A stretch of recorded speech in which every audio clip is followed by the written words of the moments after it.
चाहता हूं सर, धन्यवाद। मेरी पार्टी इस वक्त संशोधन विधेयक का विरोध करती है और हम इसके बारे में कोई भी सकारात्मक रामदास अठावले, राजनीतिक श्री रामदास अठावले जी।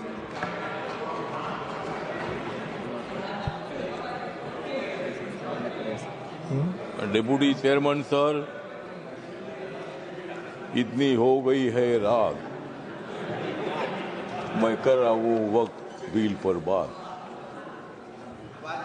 मैं दे रहा हूं मोदी जी को साथ, मैं दे रहा हूं मोदी जी को साथ,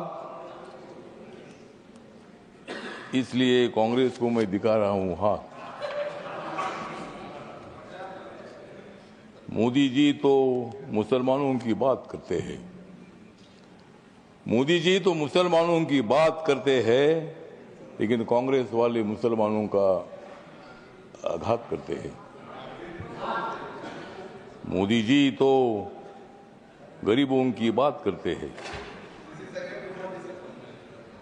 और हमेशा नरेंद्र मोदी जी ने मुसलमानों की, माइनॉरिटी की, दलितों की, गरीबों की बात की है।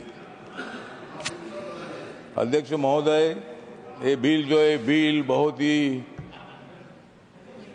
सभी मुसलमानों को, मैक्सिमम मुसलमानों को, 90% मुसलमानों को न्याय देने वाला बिल है। ये जो बिल है, ये बिल असंवैधानिक नहीं है।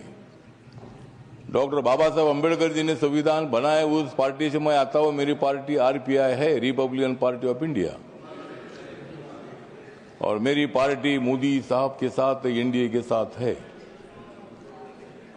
ये जो बिल है, बिल मुसलमानों पर आज तक अन्याय होता रहा।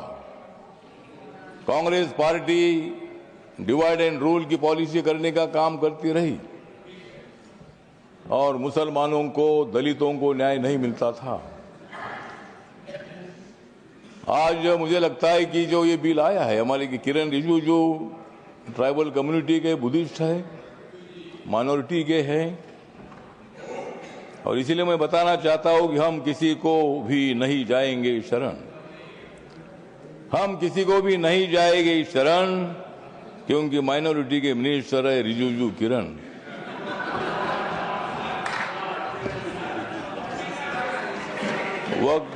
वक्त बिल का हम करते हैं स्मरण, वक्त बिल का हम करते हैं स्मरण, लेकिन अपोजिशन को हम करा देंगे हरण।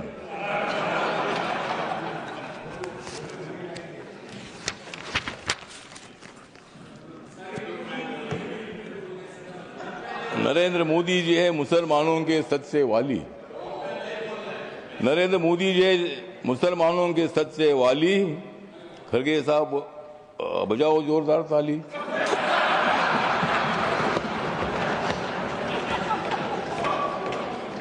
मत दे दो रोज मोदी साहब को गाली, मत दे दो रोज मोदी साहब को गाली, नहीं तो कुर्सी करो खाली।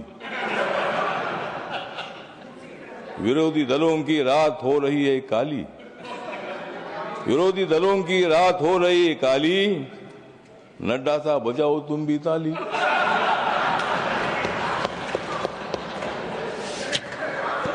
तो ये जो बिल है, ये बिल बहुत ही परिवर्तनवादी बिल है।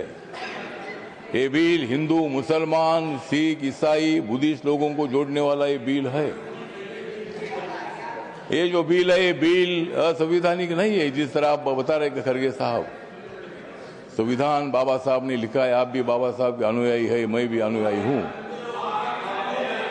और आप जिस कांग्रेस पार्टी में, खरगे साहब, जब कर्नाटक में आपको मुख्यमंत्री बनाने का मौका आया था, तब उन्होंने नहीं बनाया आपको, और मुझे भी मंत्री बनाने का मौका आया था, आपने मंत्री नहीं बनाया, मैं इसलिए इधर आया। मैं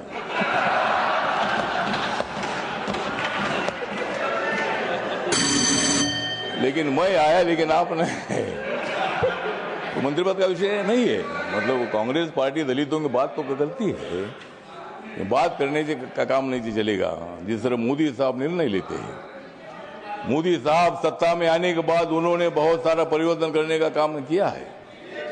आप लोग ये मुसलमान के विरोधी करके आपने लोकसभा में वोट लिया, लेकिन अब मुसलमानों का वोट हमारे पास आ रहा है। ये बिल पास होने के बाद सारे मुसलमान हमारे साथ आएगी, आपके साथ तो कोई नहीं रहेगी। हमारे साथ मुस्लिम समाज आएगा, हमारे साथ दलित समाज आएगा, हमारे साथ सिख समाज आएगा, हमारे साथ क्रिश्चियन समाज आएगा, ओबीसी समाज आएगा, ब्राह्मण समाज आएगा, सब समाज आएगा।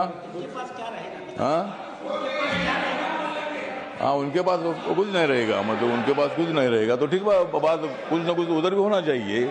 अपोजिशन की हमें आवश्यकता है, कुछ वोट उनको मिलना ही चाहिए, लेकिन मैक्सिमम वोट हमको मिलेगा। और ये बिल पास होने के बाद नरेंद्र मोदी जी चौथी बार देश के प्रधानमंत्री बनेंगे, और नरेंद्र मोदी जी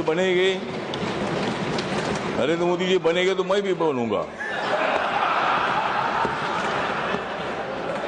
तो इसी तरह मतलब कहने का मतलब इतना है कि इस बिल का समर्थन करने के लिए मैं खड़ा हूँ। व्यक्त कम है, मेरी पार्टी छोटी पार्टी है, लेकिन मेरी पार्टी आगे बड़ी पार्टी हो जाएगी।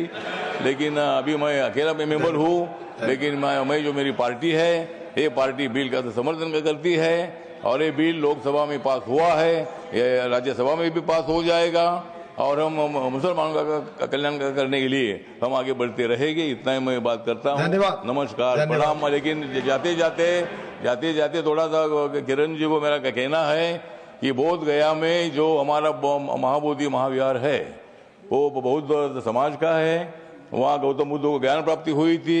वहाँ लगातार 50 दिनों से आंदोलन चल रहा है, और वहाँ का जो ट्रस्ट है 1949 का कानून है, उसमें 4 हिंदू और 4 बुद्धिस्ट है।